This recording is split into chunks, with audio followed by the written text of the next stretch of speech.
Ils sont riches en tout et pour tout. À cause de la niveau, il y a pas voire même cause en anzela malonga kutambola. Lelo na habité ya bande ko na biso foner bato ya Fonds national routier donc na habité s'occuper to benga yango bongo te to tata mbele ya elanga. Merci. So pendant moment ya elanga wana bo sala kinini po lelo mbula e bandeli ya mbula tala dégâts catastrophe. Donc na habité so ko benga onde to cholaki monde déjà. Monde ba inondation za la kenon maille débordé côté na ville ko. C'est que je vis donc voir même dans Gombe, tout le monde a Gombe, ça fait prestigieux. Mais Gombe Tony, ok où il est donc au côté les colotés. Bon, ce qui est plus grave, Liboso y a parlement là où nos députés, parce que quand on sala mama kitana bango na basala kawana, maille plein. Na mi tuni question est-ce que président Mbosso, en ce moment biloko côté. Président Bahati, biloko amona rangote, parce qu'on fait une collaboration franc, sincère. Donc je pense que mais un peu que j'étais dévolu dans Gambona, mais notre collaboration doit être écrite et aussi doit être claire. To boy comme lobby nango tant to réussir, ko bimiselo comme quelqu'un comme boy biso to occupé té, tout ça pour sa occupation té, tout ça pour ça Congo c'est la libre, souverain, pour ça la capable ya ko pesa balo na kati ya mboka na. Merci beaucoup. Yango de sengi, unité nationale, le vrai unité nationale. C'était oya mascara toté, tout ça pour ça unité nationale la vraie. Président Fachi ba kutena président honoré président Kabila. Message ba solo là, ba comment est-ce que ya ko décompter situation où ils ont yo ko la mboka na biso. Voilà, nous sommes mardi 25 octobre 2022 à Kinshasa en direct à plateau na biso place ni to kitaka sur le terrain pour na ko solo là. On a kolobela ba kongomani ba o ba ko souffrir ba ko zo ba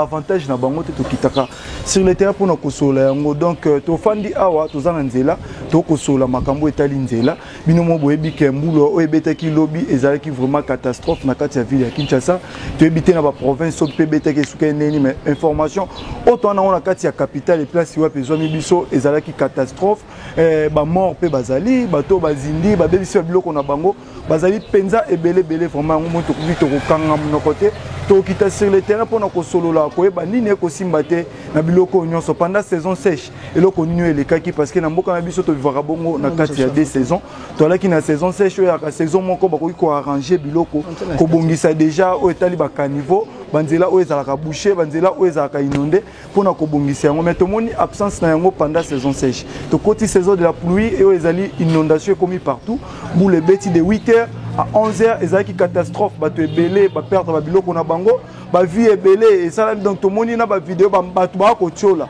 Na o etalima donc ils ont absence, il y a gouverneur, il y a ville de Kinshasa, il y a absence, il y a beaucoup mestre, to absence il y a chef du quartier au ba ko konza mboka na biso. Ensemble un de codep nde to ko sola, to ko sa ba analyse, to ba eloko nini ko simbate pour na vie na biso. Opération sans trou, ba trou o ezali ko réunir na kati ya ba macadam ba route secondaire ba route principale na biso ti lelo ata morote ba finiki mais opération ça trop là ki wana nyonso wana ko créer biloko ebele yango to poni de codep menga ko kota déjà poto sola na makambo etali inondation makambo etali ville ya Kinshasa e ko simbate to ebité to lobela nani gouverneur de la ville parce qu'il y a l'immaire de la ville et to ko s'adresser directement na bi ke de codep akobanga te to ko loba po eli wali molobeli ya ba kongomani ebele ba yoki la kayo ceux qui okosi bango e ko sala vraiment mabe makasi po ba ko landa ebele ba fandi ba TV moko ba ko landa molobeli na bango o lobela ka bango bonjour de codep mbote ndeko Jonas mbote ba kongomani nyonso to bisika so de baku ya ko landa chaîne bino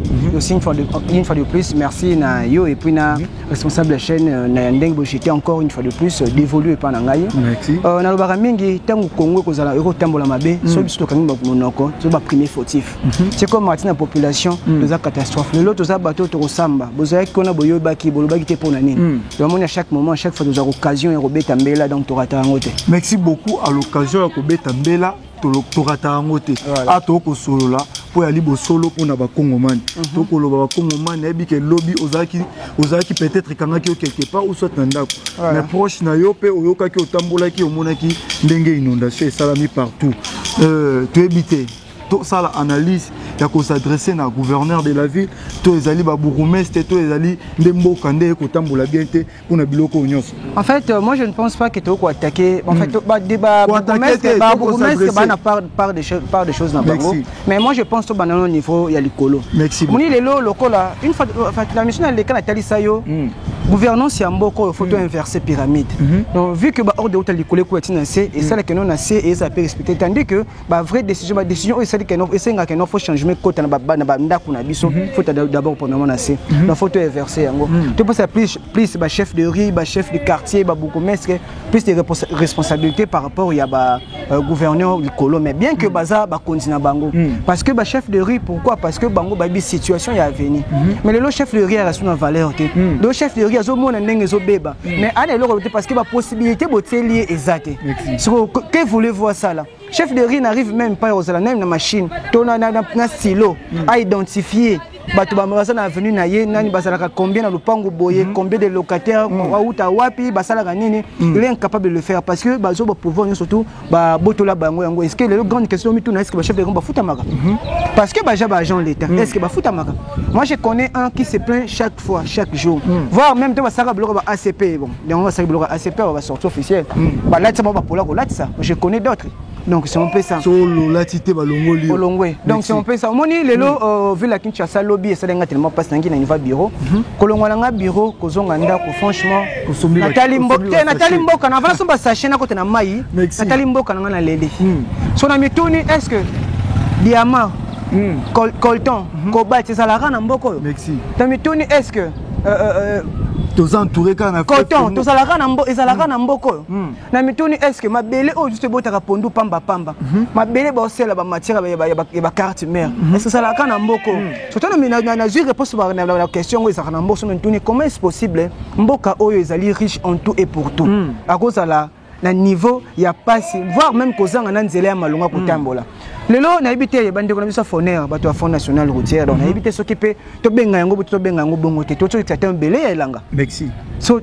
pendant moment ya elanga wana bosala kinini po lelo mbula e bandeli ya mbula tala des gars catastrophe donc na ebité so na ko benga on ndeto cholaki mon cholaki déjà mon ba inondation za la kenon maille débordé côté na ville ko c'est que je vis donc voir même na Gombe tout le monde a Gombe ça fait prestigieux mais Gombe toli OK où les rit donc au côté les colotés bon ce qui est plus grave liboso ya parlement là où nos députés bazokata ko sala mama kitana bango na basala kawana mai plein na mituni question est-ce que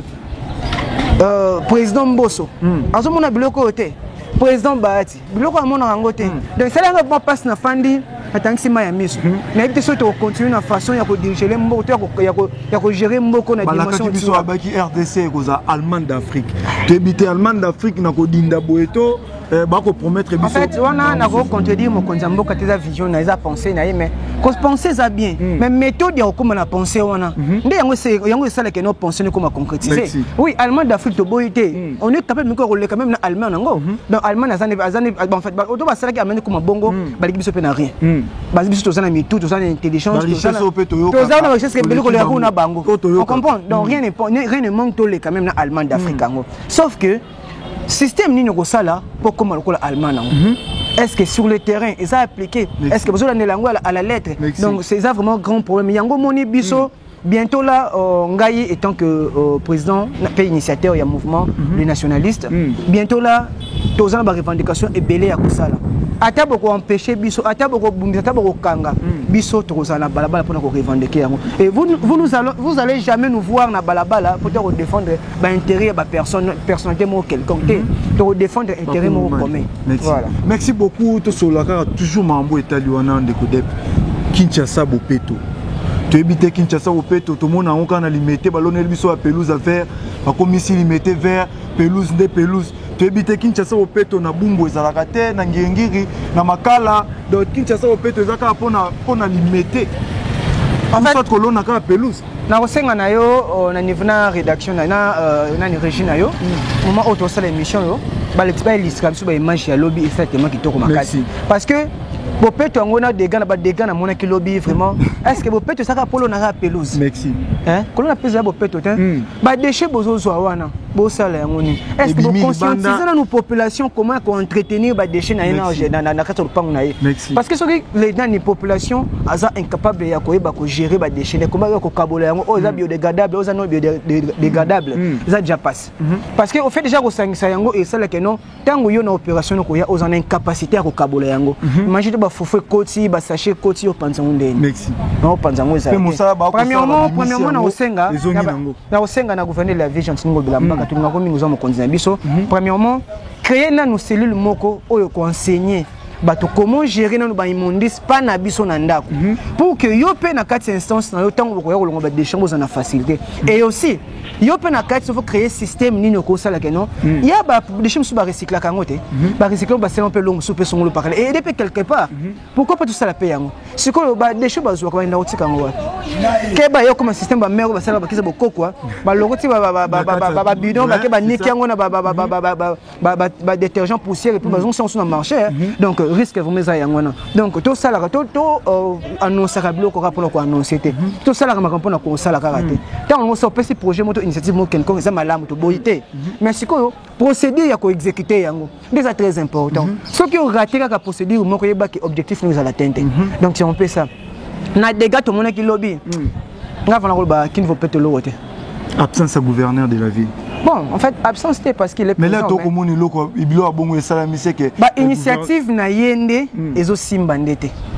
Comprendre? Pas absence là, toqué un peu mon initiative na yende ezo simbate. Donc, idée est bien, mais façon dont on procède à l'idée, on peut comme na bio nous allons pour ça. Il y a des importants. Abeta qui m'abe, mais nous on est là étant que des jeunes, nous avons aussi à donner de boité. Ce qui n'a pas posté ba no menga na katelo na ni ACP na yeto na hôtel de Vinon, tout ça on posté mais ne fils que n'a pas ça un plus non mon condier te to que na procédure au moins procédure oyo et on s'appelle au moins bien mboka pe et so mo loko et so pe situation mo malam na c'est retiré na c'est fini donc tout ça on posté au poste té donc pas 15 personnes ba ko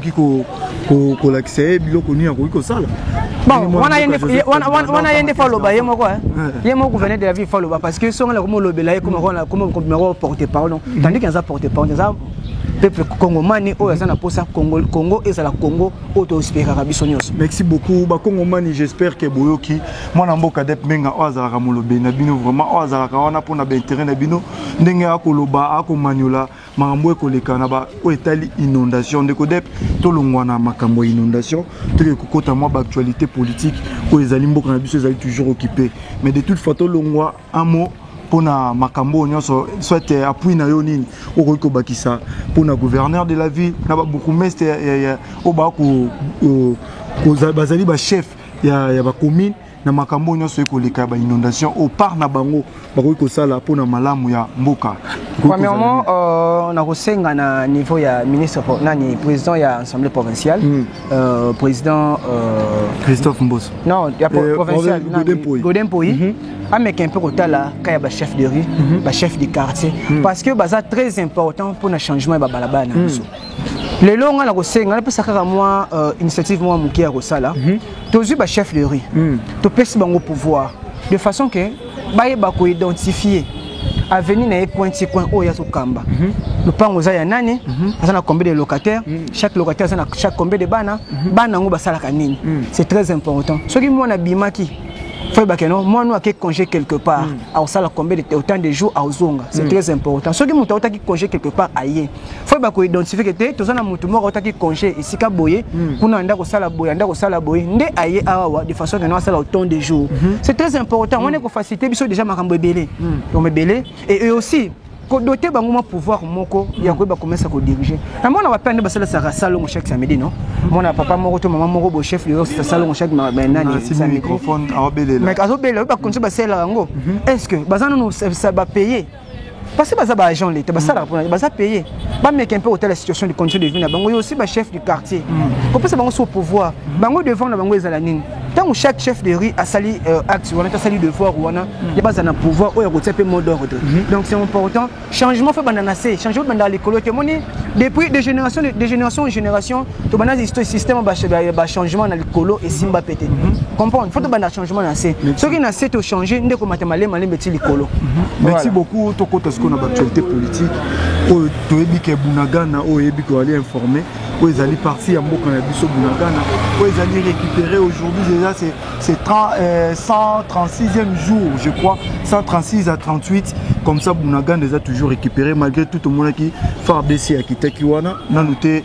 information toko ka attaquer wana tu éviter ceux qui les a livrés ou toi non tu pas Bunagana ba bengi biso passer toi informer toi ka contact direct na bango Bunagana récupéré malgré toute nomination mon amboka oui bien ne résonance mamboka na biso to na yoka ngona ba degré moko bongo ça la nga passe na souci wana yango moni ngai na soki initiative ya ko créer mouvement politique na kombo les nationalistes quand on parle à nationaliste souci na biso pe combat na biso zali ko garder tous les quatre coins ya Congo ezala kaka ya biso ezala envahité ezala violité ezala détruité ezala kaka ya biso c'est parmi le lutte oyo biso to côté les melango makasi na mikolo zali ko parce que comme to za la balabala ko garder souveraineté na biso tozo ba injonction et au Taliban daté tozo ba dictat et au Taliban daté biso moto za responsable ya ba décision na biso moko moni makambo ya bitumba wana se rappeler na émission de Salaka l'équipe déjà ba mo ebelé na bisaka yo situation en mboka oyo il faut tous la unité na biso et banandenge nini chef de l'état bien que pour diplomatie za la toboité mais diplomatie pesa na ba limite na yango mais to le but que moment ko se lancer offensive ko lancer guerre na ba pays au baza soupçonner yango mais on commence d'abord par consulter ceux qui ont passé na nzela wana tous tout travailler ensemble tous à la unis pour que tout combattre muto zo ko envahir ba baza nzela wana yango na osenga ko non muki mwana mboka to consulter ba baza nzela wana nzela wana na otanga kombo lelo na senga kayokala président de la République chef de l'état Ndeko Chilombo aluka Ndeko Kabila bakutana Abengi Saïba Koutana Bafanda parce qu'il a fait 18 ans, il a des secrets, il connaît beaucoup.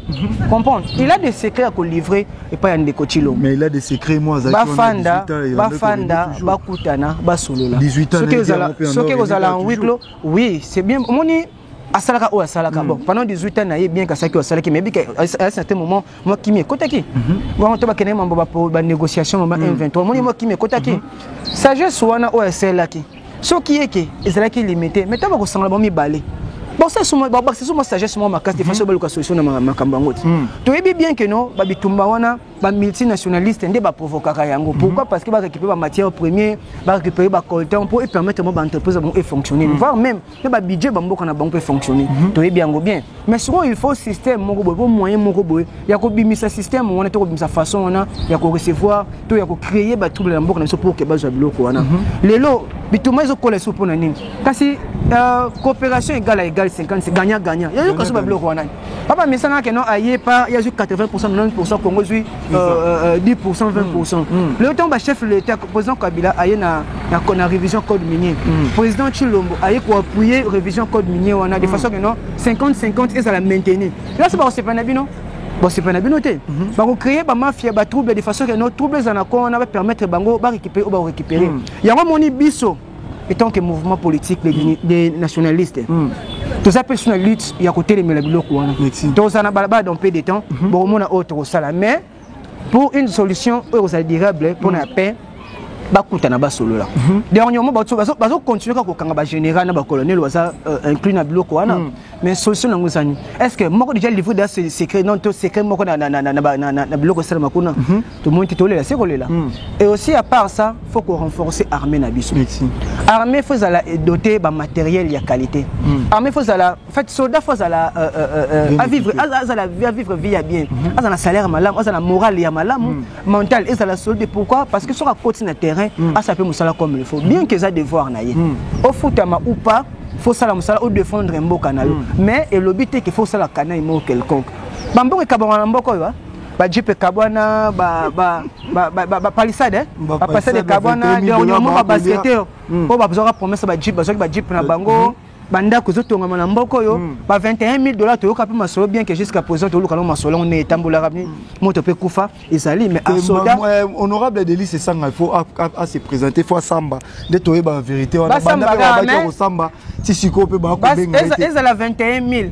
il y a salaire normal des salaire vraiment beau ezala o ba bien on va invisible tu vois pour ça tout ça clair si ba invisible en pourquoi invisible comme 21,000 tandis que notre soldat a $100 $105 comme ça ça. 105 $, 110 $. Donc ça vraiment intéressant. Bah enseignant jusqu'à présent bah salaire à malongate. Ça vraiment intéressant. Donc il y a un moment est faut tout sangana unité nationale. Union nationale était unité nationale parce que union nationale on peut comment va former nango. So pe moto moko finga ine kota mais kuna ba avantage moi ça va protéger pas union nationale. Donc ça vraiment intéressant. Donc tous vraiment na unité moko sincère. Moi na mboka président de la République Joseph Nani président Chilombo ba kutana mo na mboka président honoraire Joseph Kabila basolola makambuto koluka makambu na biloko oya komona yango makambu étalé mais biso toloba pour l'intérêt ya mboka parce que mona makambu peut-être ça intérêt na quelque part monde tingai à part Congo na mboka msusuté merci nga part Congo na mboka msusuté donc je ferai de mon mieux mboka oyo tika kaka ini mboka auto garda ngo zala kaka comprendre mboka oya mona ko makambu de façon que moi ranking kuna beba emso ba msuba liaka bongo soki aya beba ni koto aye koto bike no mo loko ebima otana poche sito liaka bongo te sito liaka ne foma tembele ne bota na mboka sito liaka pondo ebota toliaka fo bande na Congo central ya bandundu basa na fufu toliaka fo masango uta niveau kasa il faut ko yati koto de façon tolia solela rabongo o alia na ndenge no fa créer moi rancune mo koto yo ba yo kanate po ya zwaka wana te ba binemia Congo nde bango yo na bientôt là tozana makasi ko doit détecter bon pour dénoncer bango moko moko ata otanga na justice to sambaka bande ba kota pe kashango ba bimana bango mutu ba ko fa be kuna zala na ebete siko un message pour na makambo wana nyonso mais bité message les aka fort au kokutanisa le président de la République na président honoraire en fait actuellement makambo etali sécurité pour la sécurité il y a est karaté ya mboka neso parce que na bandundu bande ko na biso ya bayaka bazo bomana makasi jusqu'à présent on n'arrive pas à détecter le gagné ça na source à conflit wana moi je vis des images bande ko bazo kata na beta na machette na moto donc etenga tellement somme je me suis dit ngana bi peuple congolais na ba capacité ya ba acte wana te so comment est-ce que le peuple congolais oya ngai on a yebi na motema malamu na musemtema ko yamba bandeko au matina acte na niveau rosal ba acte bon est-ce que ce sont vraiment des congolais ce sont des grandes questions qu'on se pose jusqu'à présent nous n'avons pas de solution mais des autorités qui sont là dans ba service ya renseignement et belé tout ça ba ANR tout ça ba service est tellement belé jusqu'à présent il n'arrive même pas à couper sa biso précision sur ce qui se passe na niveau ya kwa monte donc les lots ils sont vraiment choqués. On est bien tellement estimé qu'on a pu faire le belé. Ce sont des Congolais. Et dernièrement, tu auras dit que foot au niveau Congo central parce que moi, étant que président et initiateur, il y a un mouvement des nationalistes, je fais de mon mieux. Dans la mukana information, il y a 4 coins en mboka langa etambola ndenge. Moi connais la muka ki ndenge nini. Est-ce que connais masate beta gité ko so ba liak to ba liak gité. Donc c'est très important. Tu arrives au niveau Congo central, moi mama kele mo salama ki parle ba tu ba kota ki jusqu'à présent nous n'avons pas encore des informations claires mais toujours fouiner. Toujours fouiner c'est très important. Na osenga na président Chilombo. To sali ba ne ba siècle na bande ko na biso ya ba occidentaux. Nous n'avons rien vu de spécial.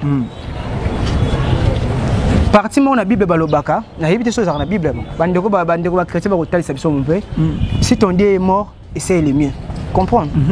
To bundi trop, to fandi trop na bandeko so ba occidental, ba Union européenne, ba MONUSCO, ba ONU, nous n'avons rien vu de spécial. Ba massacre ils ont continué que se perpétuer na kati ya mboka na biso. Tous en a possessi là.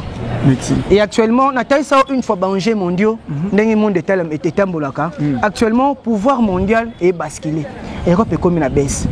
Tu es basikoyo, tu es wapi, tu es wapi, tu es wapi.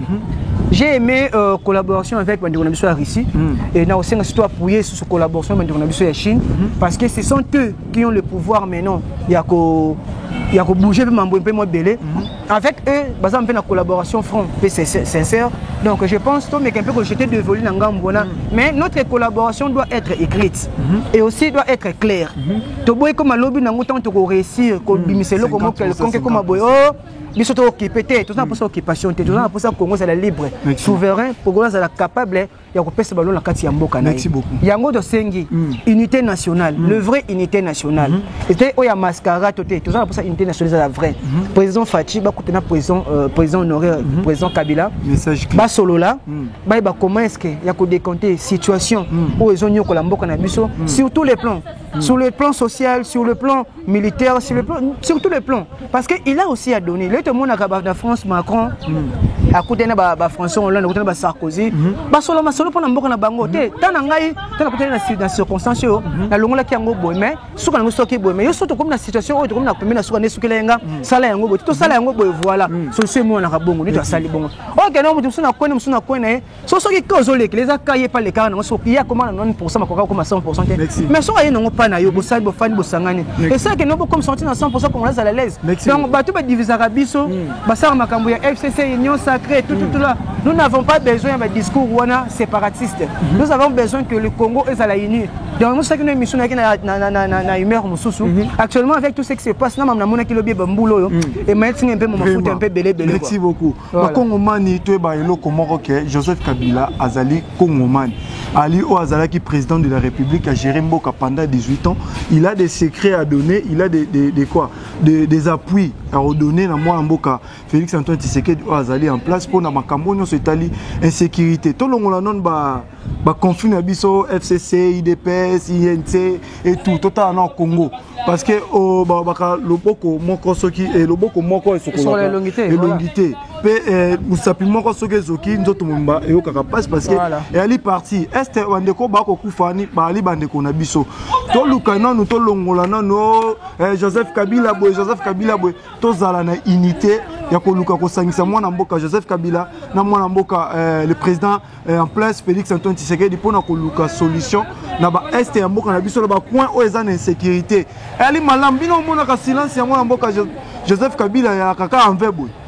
soki boye baka silence ya mwana mboka mais bolobaka biloko mususu te to kolobana donc ezali vraiment malamu bali ba o ba ko kamba mboka bakutana basolola bolongola noki FCC bolongola ki l'IDPS bolongola ki PPRD bolongola ki parti quelconque toza biso nyonso ba kongomani to luka intérêt à congolais et ko sala bien mwana mboka de benga to komi na suka mais to ko solola o ezali budget ba ko tangela biso ba ko yembela biso ba ko gangela biso budget mati budget 15 milliards budget ski combien mais train de vie il y a ba Congoman et elle est toujours à malamouté tu éviter importance ya budget les ala carte ka montant to importance ya budget ali pour être ba Congomani base à vie sociale ya malam peto ka ki ba fuite ce sont des Congolais au ba ko besoin ba Congolais ba ko ba population petit peuple ba ko bénéficier na 20% bana batanga ozwaka salaire ya na salaire non ozwaka 80% aussi sont au Libanda 20% au Yénanda Kunda pour vivre ndeni. Ce que tu habites train de vie ya ba Congoman et que tambola kaka na budget to train de vie ya ba Congoman et se retrouver na ezali vie sociale. Ndeko Jonas Webi mambo abidjona nazo un peu na moi sima. Année passée to solo no mambo abidjo non? Ouais. Sur la bosanité to solo mambo abidjo. C'est que 11 milliards il y année passée. Est-ce que budget en 2022 tu as exécuté 11 milliards en et combien sur 15 grand bon en fait période de tamboli il y a 11 milliards est-ce que 11 milliards on a vraiment exécuté voilà sur le bâtiment sur 15 on a 15 voilà bon est-ce que et comment on a payé et aussi les lots il y a train de vie il y a une institution et pesité pourquoi parce que déjà la présidence sur ça tu es belé tu as gouvernement ministre il y a belé il y a non qui ne font rien aux autres ministres on attend à communauté on attend un sur ministère mais tout temps aux ministre non il y a ministre non agriculture il y a élevage et pêche à mon ratina na bangote pourquoi parce que hectare à mouké Congo ezana ngote so agriculture ministère comprends il y a un ministère moko faut que bato baza compétent est-ce que na vie na épée c'est ça les problèmes mais ministre agriculture élevage pêche bon na mona pe bati bangonde batunde na mona musala basala ka wana te parce que le lot si Congo na passe bokolé comme na passe parce que bango bosa ndé musala te pour les autres ça bon comme le faut mais la matembe to matembele le matembele au Congo central et au Kinshasa mon pico e konda mais mbongo na ngoye mata mbona ni yampe sou e uti Ukraine pour que ça comme non te e utaki Ukraine que bitumbe na Ukraine comprendre le lot faut comme 200 000 moi je me rappelle à l'époque ça qu'il faut 25 000 18 000 on comprend le temps niveau 200 000 allez-y comprendre c'est un peu sur uti Ukraine guerre il y a teke yaka non ça n'a rien à voir c'est quoi na yeba raté ba ministre ba le karana ba ministère wana ba sala ka musani so tanga bimi pe na suka na ngabike non je suis un ancien ministre moi en français je suis un ancien ministre de l'agriculture Rien à voir. On comprend. Donc vraiment, le président de la République a mis un peu au tala, le ministre Wana. Na ba ministère na bango. Le lorsque la population la passe ko lianzala bango. Baza au lecteur ya passe wana. Ya ko moni kala mingi te ngai na mouvement na ngai les nationalistes tokozala pa na bino. Boko mona biso tina ba porte ya bureau na bino. Merci beaucoup. Merci. Donc c'est un peu ça. Ya ko moni to mec un peu ko pesa pouvoir rebeller na social. Et ça là que moi change mes codes. Ça ne sert à rien ya kozala na bato rebeller na ba ministère, to na ba institution et zo porter le côté na mboka. Président Fachi le peuple d'abord, tout le monde a un tellement qui toque. Slogan. Merci beaucoup, Wakongomani. Vous avez on est petit la slogan.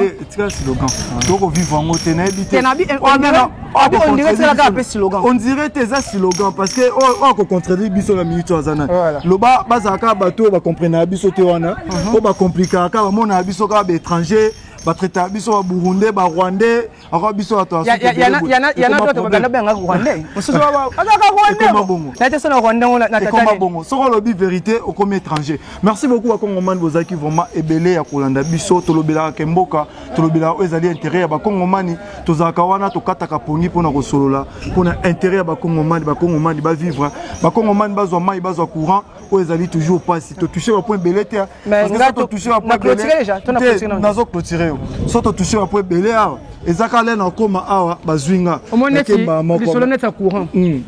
3 barrages na mboka na biso ba miso sibe bakisa mais to teka mais to zo délestage to teka après courant mbongo kota una stabilité ezali awa ezali imagine toi délestage journée moko courant journée moko délestage et ça là que non pendant 30 jours et à mois au sali 15 jours à courant sans compter 15 jours na 600 sans compter ba fait d'heure ça que non se couille na 10 jours à courant mais faut il facture à courant mbongo de sali courant nyonso et ça escroquerie bazo escroquer population na dego moko quoi et puis déjà j'annonce na directeur Yasnel Torozala pas na yo. Dans peu de temps déjà commis adjoint déjà bon, j'ai aimé dernièrement on a une plénière l'autre fois. J'ai aimé franchement parler il y a Kulutu Nangai, c'est pour l'honorable. Le sang tellement bien. Dans Mikoza Goya Tokoya to féliciter yo. Et tant que mouvement les nationalistes Tokoya to féliciter yo. Moni ba comportement to lenge wana. So ba komi en fait, au maintenir yango pour combien belé, là déjà pas pour un changement. Merci beaucoup. Un mot pour la émission, puis aussi message pour le mouvement, notre activité déjà beaucoup préparé. Quelques 2 minutes, 2 minutes. Voilà, merci beaucoup encore une fois de plus. Nazali, président et initiateur, il y a un mouvement politique, le nationaliste. Déjà, toujours est vrai. Au niveau de la ville à Kinshasa, bientôt nous appelons la province. Parce que l'objectif est d'aller vraiment tous les 4 coins de la République démocratique du Congo. Et à part ça, aussi, objectif, comme on parle déjà du nationalisme, moi déjà, Moussa Nango, tous pour garder maintenir la souveraineté à Congo, pour garder le Congo, ils ont 4 coins de Mubimba, les dictats, tous les dictats libandatés, et aussi, nous allons plus axer sur le plan social. Tous plus sur le plan social, nous sommes en pression, nous avons surtout par rapport à la positionnement de Bisso, tous ni côté FC ni côté cash, peut-être la pété. Ni chaud ni froid, ni opposition. Tous les Congolais. Mais à chaque fois, opposition to majorité, à une initiative, tout le monde a une initiative, ils ont joué tout ça directement dans l'intérêt de la population congolaise. Donc il y a appuyer initiative et non tous à la balie tout partenaire. Non, à part initiative, sur initiative ici, tout ce qui focus na objectif na biso. Donc c'est un peu ça. Par exemple, contact na biso, ngamo na personne sur WhatsApp, réseau tout boyambangai. Le numéro est le plus 243 81 53 00054 plus 243 53 81 53 00054. Merci beaucoup. Merci beaucoup. Restez toujours branchés, scotchés, connectés à Katia Congo Africa Télévision, votre chaîne de confiance et fidélité, chaîne à Congomani, vrai Congomani, surtout la diaspora. O bazaka wana babengaka biso ba commentaire to monaka ba bafingaka o ba mesana ko finga parce que ba mesana ko finga bo continuer toujours ko finga nde bo ko finga wana na robimana ko robimana musale ko sa malisu kitoko bino pendant que bo ko finga biso to ko bundela ba Congomani ba ko pesa biso ba trophée o to ko mériter pour na ko bundela yango donc bozaki ebele pour na ko landa biso yalaki moi débat ya mokie moi analyse o to salaki pour na ville na biso ya Kinshasa na ba inondation pe na ba enjeu politique ndenge ko kendele e ko simbate pe ba vie sociale ba Congomani tozalaka wana pona ko telemela o ezali les antivaleurs wa malamu to beta maboko ya mabe to telemela parce que to ali ba Congomani to ko dépendre na binote to ko dépendre na ba Congomani sans ba Congomani to ko se retrouver te to ko mona na te pe to ko tokoloba te so grâce à bakongomani nde tozali mpona koloba mpona bino. Restez toujours là, surtout abonnez-vous massivement, partagez, likez, ba commentaire na bino sur ce que ça la bien ngana bino tokutani mbala ya sima tozelaka bolé ya kolo nzambe soki azongi te na kozala wana mpona kolobela toujours bakongomani rien que pour vous informer. Au revoir, ciao. Basé un peu la collaboration franc et sincère, donc je pense que un peu que j'étais dévolu dans Gambona, mais notre collaboration doit être écrite et aussi doit être claire.